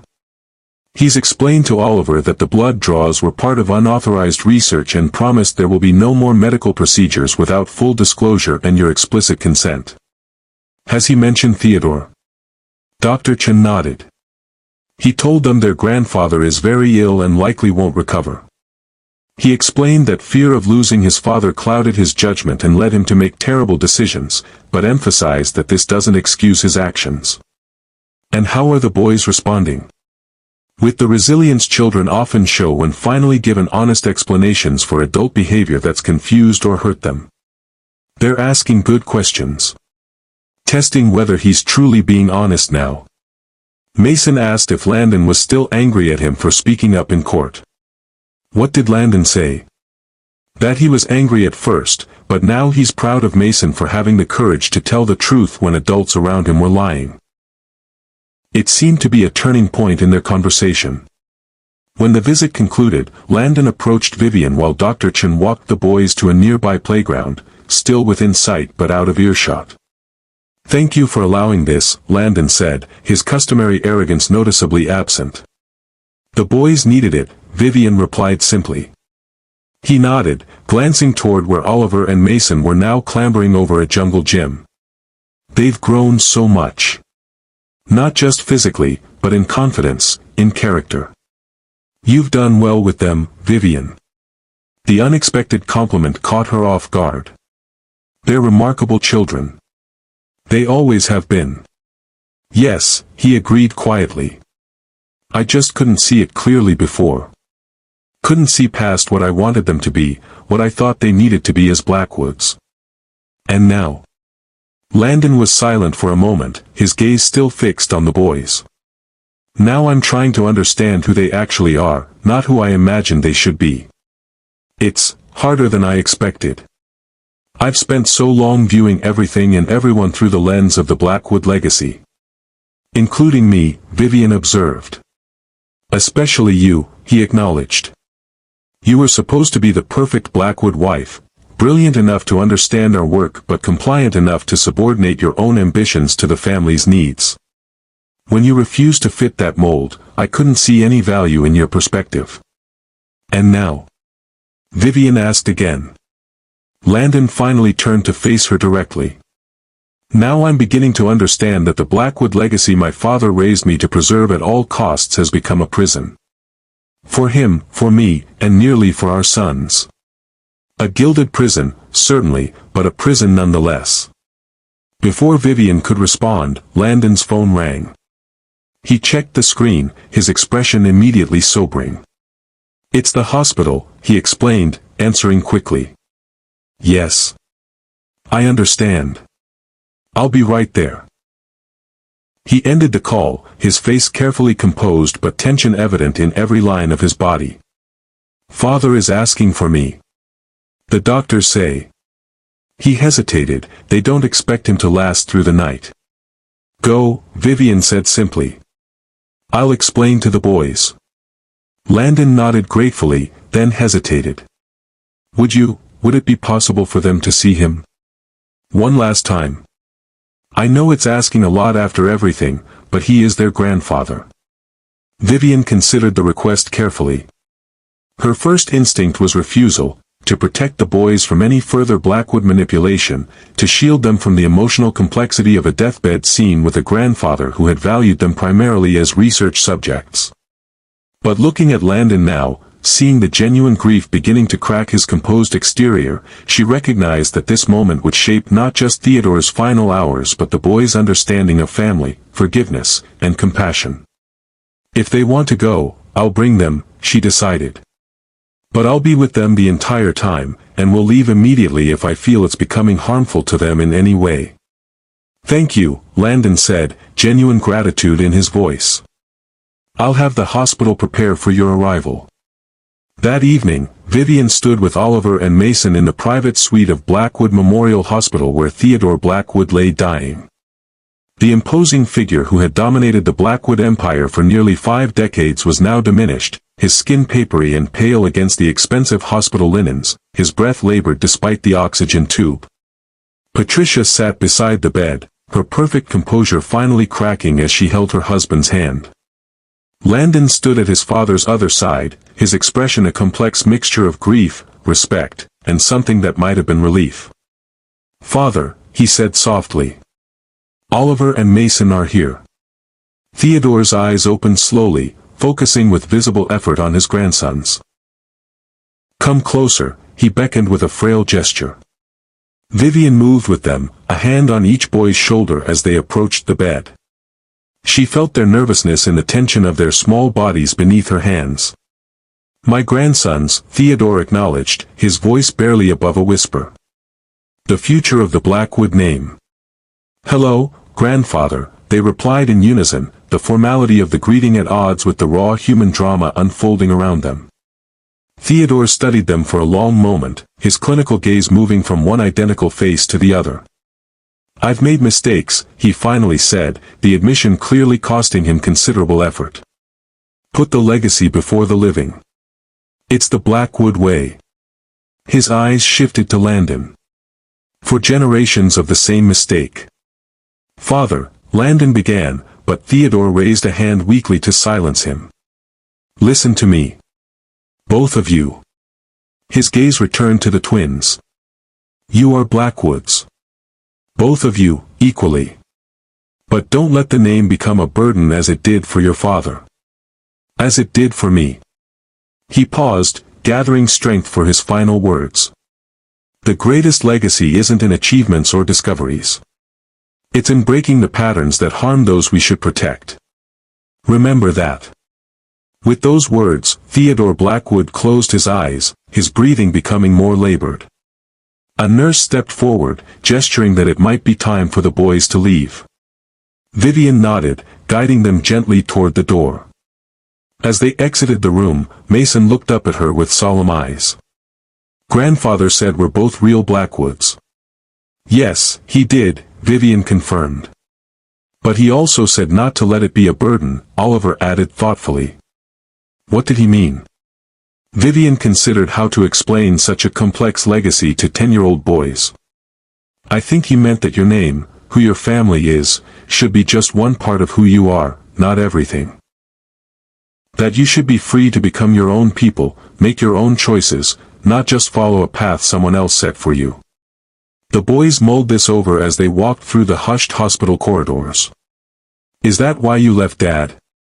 Mason finally asked. Because he wanted us to follow the Blackwood path. That was part of it, Vivian admitted.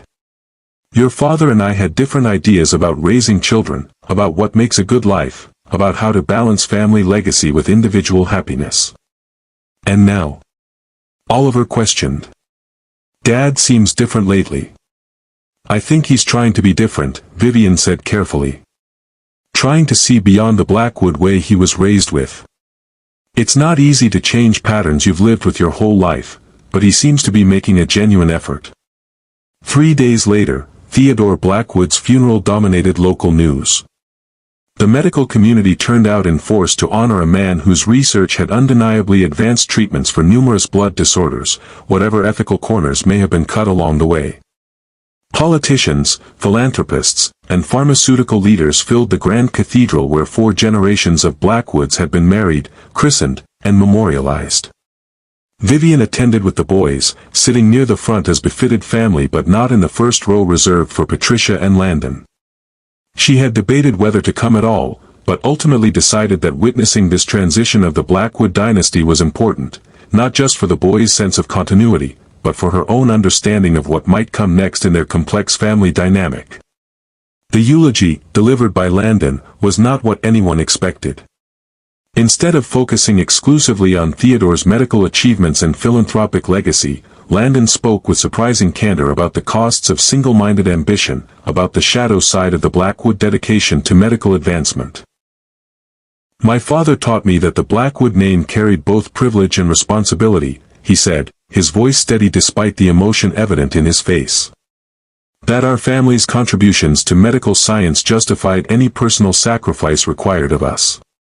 What neither of us fully recognized until recently was that we had no right to demand those sacrifices from others, particularly from children too young to make informed choices about their participation in our ambitions. A murmur ran through the assembled dignitaries at this thinly veiled reference to the scandal that had rocked Blackwood Laboratories in recent weeks. As we honor my father's undeniable contributions to medical science, we must also acknowledge that the path forward requires greater ethical clarity, more transparent protocols, and absolute respect for the autonomy of all research participants, regardless of age or family connection. That will be my commitment as I assume leadership of Blackwood Laboratories, to preserve what was valuable in my father's legacy while correcting what was not. It was as close to a public acknowledgement of wrongdoing as could be expected at a funeral, and Vivian found herself genuinely impressed by Landon's willingness to address the elephant in the room rather than pretending the scandal didn't exist.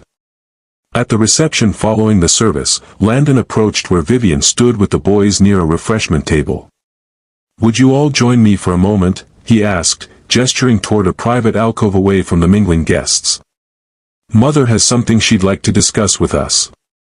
Patricia was waiting in the quiet corner, her black morning outfit impeccable as always but her eyes red-rimmed from recent tears. "Thank you for coming," she said, addressing Vivian. "I know this can't have been easy for any of you." "We wanted to be here," Vivian replied. "For the boys to understand this part of their heritage, and to respect your loss." Patricia nodded gratefully, then turned her attention to Oliver and Mason. "I've been thinking about what your grandfather said to you at the hospital. About being Blackwoods but not letting the name become a burden." The boys nodded solemnly. "He and I discussed it before he was too ill to make decisions," Patricia continued. "We agreed that the Blackwood legacy needed to evolve, to become something that enhances your lives rather than constraining them." She glanced at Landon, who took up the explanation. "What Mother is trying to say is that we've made some changes to the Blackwood family trust and the structure of the laboratory's ownership." "What kind of changes?" Vivian asked cautiously.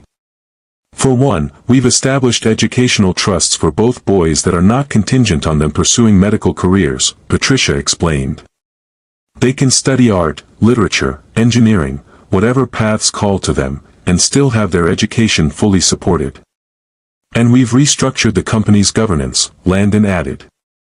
"The research division will now report to an independent ethics board as well as to company leadership. No single person, not even me as CEO, can authorize research protocols without multiple levels of review and approval." "That's significant," Vivian acknowledged, genuinely surprised by the extent of the changes. "There's one more thing," Patricia said, reaching into her handbag and withdrawing an envelope. "This is for you, Vivian. From Theodore." Vivian accepted the envelope with confusion. "For me? He wrote it the day before he died," Patricia explained. "Asked me to give it to you after the funeral." The envelope contained a single sheet of Blackwood Laboratory stationery, covered in Theodore's precise handwriting, now shaky with illness. "Vivian. You were right to fight for your sons against the Blackwood machine. I recognize this too late for my own redemption, but perhaps not too late for my grandson's sake. I have instructed our attorneys to withdraw all pending legal actions against you. I have also established a research grant in your name at Sunshine Pediatric Center, with no strings attached regarding your professional activities or statements about Blackwood Laboratories. Most importantly, I have made it clear to Landon that the cycle ends here. The pattern of Blackwood fathers sacrificing their children's well-being on the altar of legacy must not continue to another generation. You once told me that a true legacy lives in the character we help form in our descendants, not in the achievements we force them to replicate. I dismissed your perspective then. I acknowledge its wisdom now. Respectfully, Theodore Blackwood." Vivian looked up from the letter, momentarily speechless. Of all the possible outcomes she had imagined from this bitter conflict, a posthumous acknowledgement from Theodore Blackwood had never crossed her mind. "Did you know about this?" she asked Landon. He nodded. "Father showed it to me before he signed it. It was a humbling moment for both of us. So where does this leave us?" Vivian asked, looking from Landon to Patricia, then to her sons who were listening with the intense focus children bring to adult conversations that concern their futures. "That depends partially on you," Landon replied.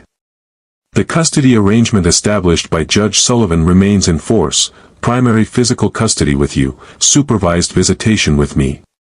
But I'm hoping that as I demonstrate more appropriate boundaries and greater respect for the boys' individual needs, we might eventually move toward a more collaborative co-parenting relationship." "And the Blackwood Hemoglobin Project?" "Continues, but with complete restructuring," Landon explained. "All research using human subjects has been suspended pending comprehensive ethical review. If, and only if, it's deemed appropriate to resume, it will be with adult volunteers who provide fully informed consent." "No more blood draws from the boys?" "No," Landon confirmed firmly.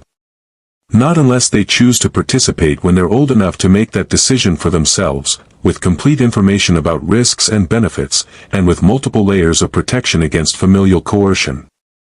Vivian studied him carefully, looking for any hint of the old manipulation, the hidden agenda behind reason. Able words. But what she saw instead was a man genuinely changed by recent events, humbled by public exposure, shaken by his father's death, and perhaps most significantly, influenced by his mother's long-overdue assertion of her own perspective on the Blackwood legacy.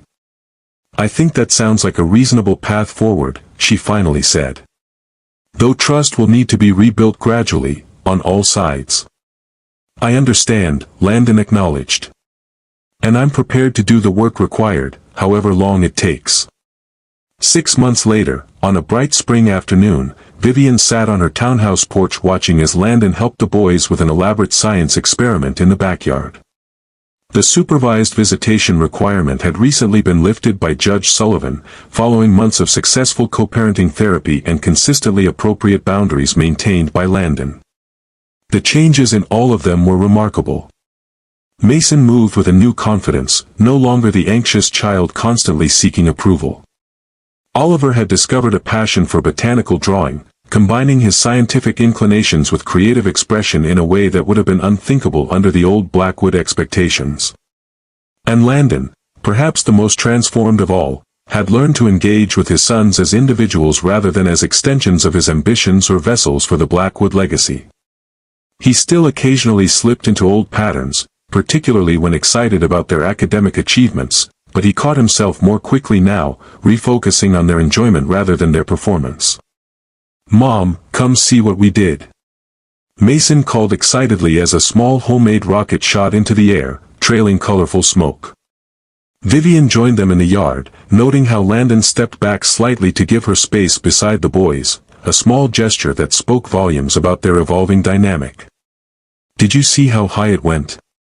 Oliver asked, his eyes shining with excitement. "It was impressive," Vivian agreed. "What made the colored smoke?" As the boys launched into a detailed explanation of the chemical compounds involved, with occasional clarifications from Landon, Vivian found herself marveling at how far they had come from the bitter courtroom confrontation that had seemed to spell the end of any functional relationship between the divided halves of their family. The healing wasn't complete, might never be completely finished, given the depth of the wounds inflicted. But each small positive interaction, each moment of genuine connection, built another bridge across the chasm that had separated them. Later, as Landon prepared to leave, he paused at the door. "I've been meaning to tell you, the Ethics Board has formally closed their investigation of Blackwood Laboratories. With the new protocols in place and the leadership changes implemented, they're satisfied that the issues have been addressed." "That's good news," Vivian acknowledged. "For the company and for everyone who benefits from your research." Landon nodded. "It is. But more importantly, the boys won't have to grow up with that cloud hanging over their name. Whatever they choose to become, doctors, artists, anything else, they can make that choice without the shadow of scandal following them. Is that still important to you?" Vivian asked. "The Blackwood name and its reputation?" "Yes," Landon admitted honestly. "But not in the same way as before. I want them to be proud of being Blackwoods because it means they come from a family that valued knowledge, innovation, and ultimately, learned to value people over achievements. Not because it grants them special status or exempts them from normal ethical boundaries." "That's a significant evolution in your thinking," Vivian observed.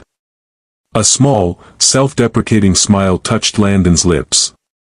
"Turns out public humiliation, professional crisis, and paternal death make for quite the combination of motivational factors. Along with the courage of a 10-year-old boy who wasn't afraid to speak truth to power," Vivian added. "Yes," Landon agreed, his expression sobering. "I'll never forget that moment in the courtroom when Mason stood up. In that instant, he showed more integrity than 4 generations of Blackwood men combined." As Landon drove away, Vivian returned to the backyard where the boys were already planning their next scientific adventure. Watching them work together, heads bent over a notebook filled with diagrams and calculations, she felt a profound gratitude for the journey that had brought them here, painful and fraught as it had been. The Blackwood legacy had nearly claimed another generation, nearly sacrificed 2 bright spirits on the altar of achievement and control. But one small, brave voice had changed everything, had forced the truth into the light where it could no longer be denied or manipulated. "Mom, can we invite Dad to our science fair next week?" Oliver asked, looking up from their planning session. "We want to show him our project on alternative energy sources." "Of course," Vivian agreed easily. "I think he'd like that very much." As the boys returned to their work, their identical faces animated with excitement, Vivian reflected on Theodore's final words to them: "The greatest legacy isn't in achievements or discoveries. It's in breaking the patterns that harm those we should protect." Perhaps that was the true golden dynasty, not one built on wealth or medical breakthroughs or social position, but one constructed carefully, generation by generation, from the hard-won wisdom that comes from acknowledging mistakes, speaking truth, and choosing love over legacy. If this story touched your heart, please hit that like button and subscribe to our channel for more stories about truth, courage, and the power of speaking up even when it seems impossible. Remember that sometimes the smallest voice in the room might be the one that changes everything. Especially when that voice speaks from a place of truth. Until next time, this is your host, reminding you that the most valuable legacy we can leave isn't measured in achievements or wealth, but in the courage we show in protecting those who depend on us, and in the truth we're willing to defend, no matter the cost.